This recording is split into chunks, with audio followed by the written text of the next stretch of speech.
Bonjour à tous, vous voilà sur la première vidéo de l'année de cours. Donc je vous laisse vous munir de la feuille de cours qui est juste à côté du bouton vidéo, la télécharger, vous avez dû l'imprimer du coup pour pouvoir la compléter. Vous voyez donc qu'il y a des trous sur cette fiche de cours et je vais vous dicter à chaque fois les phrases. Donc vous n'avez pas de notes à prendre, on ne prend pas de notes. Je vous dirai à chaque fois quand il faut noter, je vous dicterai, je dirai les phrases un peu plus doucement. Par contre, il faut forcément que vous fassiez des pauses si jamais ça va trop vite. Parce que voilà, je ne peux pas me faire une vidéo qui dure 20 minutes. Il faut que ça aille un peu vite quand même. Donc n'hésitez pas à faire des pauses, prenez le temps d'écrire ces phrases, vous n'avez pas d'exercice à faire à la fin du chapitre. Par contre, ce qu'il faut absolument, c'est que vous ayez votre cours intégralement rempli, sans abréviation. On écrit les mots en entier sur les lignes qui sont donc disponibles. Et pour commencer l'année, nous allons commencer par étudier la matière. Et la matière, on va l'étudier de différentes façons, et on va commencer par l'étudier de façon macroscopique, c'est-à-dire à l'échelle euh, de ce qu'on peut voir à l'œil nu. Voilà. Avant, dans le prochain chapitre, d'étudier la matière de façon microscopique, c'est-à-dire de ce qu'on ne voit pas à l'œil nu. Pour commencer de la regarder de façon macroscopique, on va faire un petit rappel sur les corpures et les mélanges. Et pour différencier un corpure d'un mélange, il faut qu'on connaisse un petit peu la définition d'une espèce chimique. Et ce qui est déjà noté sur votre feuille, c'est que d'un point de vue macroscopique, la matière, elle est constituée d'espèces chimiques. Hein. Des exemples, l'eau, le fer. euh, il en existe une infinité d'espèces chimiques, ou presque, euh, sur Terre. Ces espèces chimiques, elles sont constituées d'entités chimiques, c'est-à-dire des atomes, des molécules, des ions. Mais là, déjà, on est déjà en train de décrire la matière avec ces mots de façon microscopique. Et ça ne nous intéresse pas dans ce chapitre. Donc nous, on va se limiter au mot espèce chimique et pas entité chimique.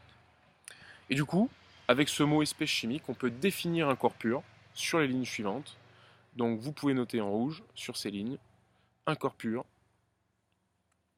est constitué d'une seule espèce chimique.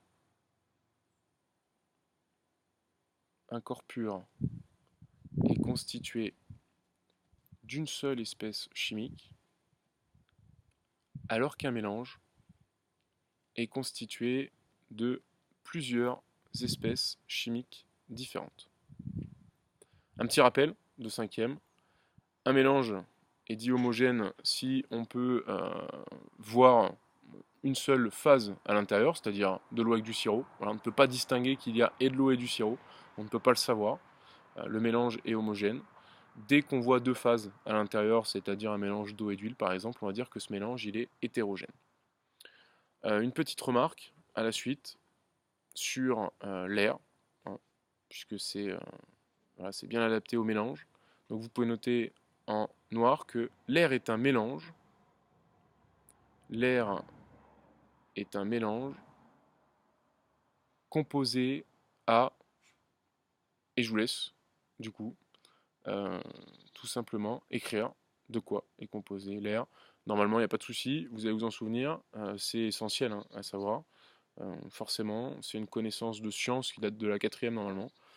Donc je vous laisse compléter, si vous voilà, si vous en rappelez pas, vous essayez de regarder sur internet, mais ça serait bien quand même de le compléter par vous-même. Donc en quel pourcentage, quels sont les pourcentages qui sont présents, quel gaz, en quel pourcentage dans l'air. Une fois qu'on sait ce que c'est qu'une espèce chimique, on sait ce que c'est qu'un mélange ou qu'un corps pur, il va falloir savoir les identifier, ces espèces chimiques. Et on a plusieurs façons d'identifier ces espèces chimiques. La première, c'est par les propriétés physiques. Et par les propriétés physiques, on sait que on a vu plusieurs choses depuis notre scolarité, notamment la masse volumique. On sait que la masse volumique, c'est une grandeur avec des unités, mais qui prend qu'une seule valeur pour une espèce chimique bien définie. Donc, c'est une façon de déterminer un petit peu l'identité d'une espèce chimique. Et la masse volumique, elle se note ρ, donc elle se prononce un ρ, c'est un L un petit peu allongé, là, vous le voyez sur le texte, d'un corps. Donc la masse volumique d'un corps, c'est égal au rapport entre la masse et le volume du corps considéré. Du coup, ce que vous pouvez noter sur les lignes en dessous, en pointillé, en rouge, c'est que ρ est égal à m divisé par v. Voilà. V en majuscule puisque c'est le volume. Donc ρ égale m divisé par v. Et puis donc on a plusieurs unités. L'unité internationale c'est le kilogramme par mètre cube, mais on a souvent d'autres unités comme le kilogramme par décimètre cube ou le gramme par centimètre cube. Des petits exemples de valeurs en dessous, je vous laisse les remplir. Masse volumique de l'eau, masse volumique de l'air, là encore, hein, c'est des choses qui datent d'un petit moment, donc vous pouvez remplir ça sans moi. Voilà.